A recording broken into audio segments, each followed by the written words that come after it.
In fact, let's also bring on board then our top technical experts. We've got Mitesh Thakkar and Sameet Jawan joining in.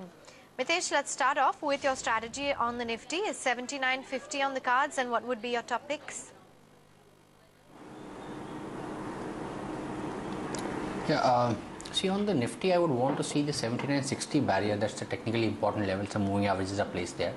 Being crossed, I think if that gets broken on the upside, we are looking at this extension of this up move to about 80.40, 80.50, and that could give you a mild trading opportunity. You can buy the futures or the index options as well. On the stock side, I think I have two buy calls. The first one is a buy on Glenmark. That's a buy around 980. Buy with a stop at 968 for targets of 1004, and State Bank of India is a buy with a stop at 246 for targets of 265. Okay, let's also get in Sameet Jawan with his views on the index. And Sameet, it's clearly the banking index which is garnering quite a bit of attention. Is the strength here to stay, and what are you advising viewers?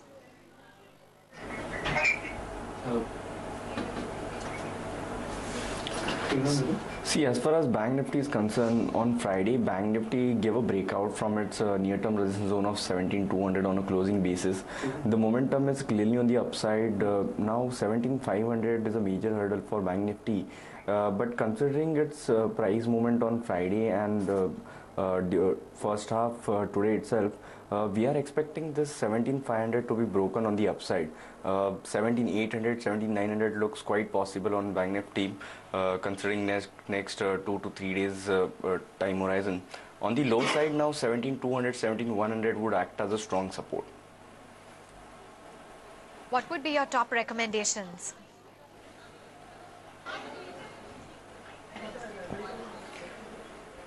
Yes, both are from the banking sectors. First one would be to buy IndusInd Bank for a target of 978, and stop loss can be placed at 907. From the private banking space, if we look at the IndusInd Bank chart structure, it looks quite positive. After 4 days of consolidation, it has managed to give a breakout from 931, 932 on a closing basis. Yes, this momentum is likely to continue over the next few sessions. It can be bought at current level. And our second pick from the PSU bankings would be PNB for a target of 154, and stop loss can be fixed at 136.80. On Friday, it has given a very good price volume breakout from its multiple resistance zone of 142 on a closing basis. Momentum is clearly on the upside. We expect this stock to climb towards 154 over the next few sessions. There you have it. IndusInd Bank and PNB both get a big thumbs up in trades. Meantime, let's find out what are the top movers and shakers in trades today. And we've got Mubina standing by to give us a glimpse. Mubina, can't get your eyes off IDBI Bank. Well, absolutely. It is a big mover in trade today, and this after reports suggested that the government wants to rope in IFC, which is an arm of the World Bank, to buy about a 15% stake in IDBI Bank. In fact, the sale can be via government shares, fresh issue, or a combination of both. Remember that the finance minister earlier had indicated that he wants to adopt an Axis Bank-like makeover for IDBI Bank, which really shot up the shares. And clearly, the government is acting on that decision. Although, of course, we have received liners from IDBI Bank saying that they still haven't received any official communication from the government regarding this 15% stake sale. But as of now, it still does qualify as a big mid-cap mover in trade. Oh, yes, indeed it does. Sameet, you spoke about some banking names like IndusInd and PNB. What about IDBI Bank? How do the charts look?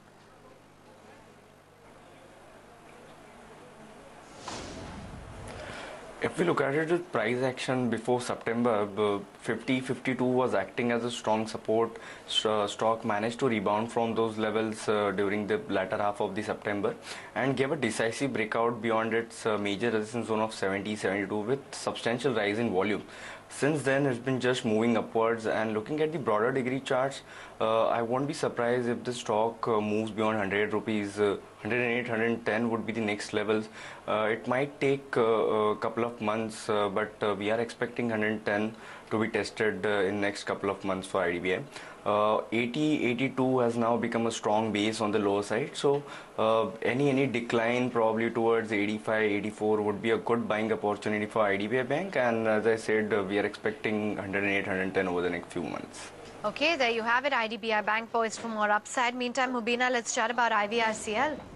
Well, IVRCL has allotted about 2.42 crore shares at a price of 24.39 rupees to banks as a part of its restructuring pact, and this has been allotted towards the conversion of the funded interest loan.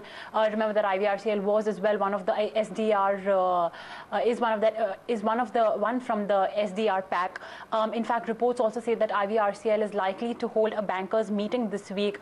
Is going to talk to about 8 major banks of the total 28 on the proposed demerger of the EPC and property development business. And remember, bankers hold about 43% in IVRCL as of now. Okay, it's top mover on the Nifty small cap right now. IVRCL doing well. Mitesh, do you reckon that the news is already in the price and now upside will be limited?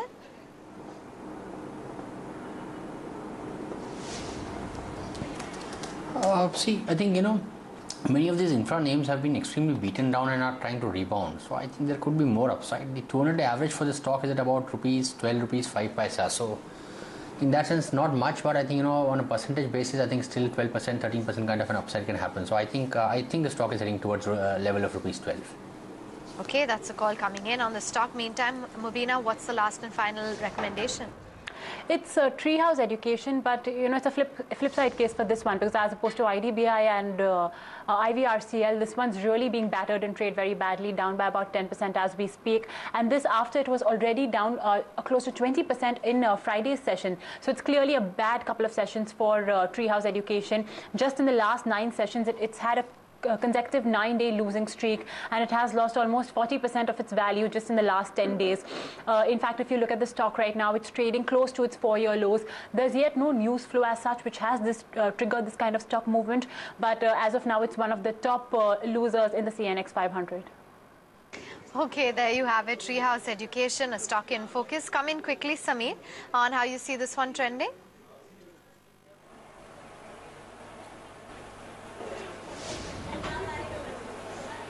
See, we have witnessed a nosedive from the levels of 400, 420 September high. It has broken down from its major support level first 340, 320, and then went down to breach its major support zone of 200 also. It's a kind of exit on bounce kind of stock. Any bounce probably towards 180, 200. I'm not sure whether this bounce will happen or not. But in case if bounce comes around 180, 200, traders should lighten up their position. They should move out of this stock, and one should avoid buying this stock at current level. There's further downside possible in this stock. 120, 125. These are the next possible levels for Treehouse.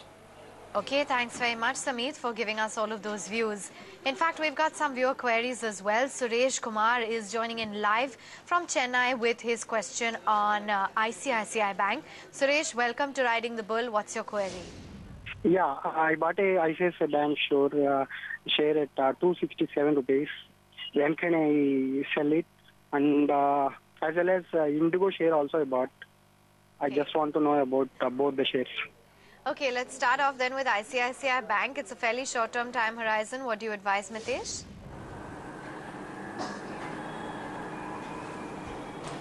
Yeah, I think, see, ICICI Bank, I do like the stock in the short term. I think the banking pack is picking momentum. The first target which I have is around 290. There's an outside chance and good chance that we might even see 301, which is the 200-day average. I think that's where you can look to take profits. Okay, that's the call coming in on ICICI Bank. He also had a question about Indigo. What's the call here, Mitesh, if you're reading the charts?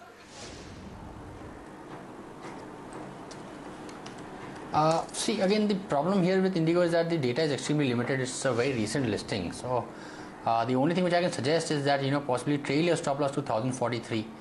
Looking at the very limited price history, I think if 1043 breaks, the stock might, kind of give up on the up move and get into consolidation or correction. Okay, hope we helped you out with your queries. Meantime, Dharmesh Jariwala is also with us online from Surat in Gujarat. Dharmesh, hi, I believe you have a query on Borosil Glass. Dharmesh, is my voice reaching you? हाँ बताइए आपकी query क्या है Borosil glass पे?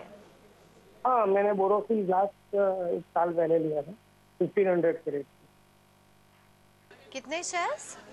मेरे पास 100 share. 100 shares और 1500 पे लिया है आपने? हाँ हाँ, अभी वो बायबैक ऑफर किया है कंपनी ने 2500 में। Okay, Mitesh, 3 to 5 years, what's the advice? See, 3 to 5 years is a slightly long-term time period to guess the price, but I think there are few things which I want to observe. 2100 now looks like to be a strong base and would not be broken most likely, so I think keep a stop loss below that. Secondly, I think in the next 18 to 24 months is what I am comfortable with. I think I do look at a target of around 3500 on the stock. Okay, hope we helped you out with your queries. Thanks much, Mitesh, for giving our viewers all that advice. And we'll slip into a quick break right here on the show. But up ahead, we've got Vikas Sethi joining in, MD Sethi Finma, to share his wealth creation ideas. Stay tuned for that. And also, we encourage all of our viewers to send in all of their stock-specific queries on Riding the Bull. Email us on rtb@etnow.tv or visit our Facebook page. It's facebook.com/etnow. Just put up your queries as well as your contact details and we will help you out.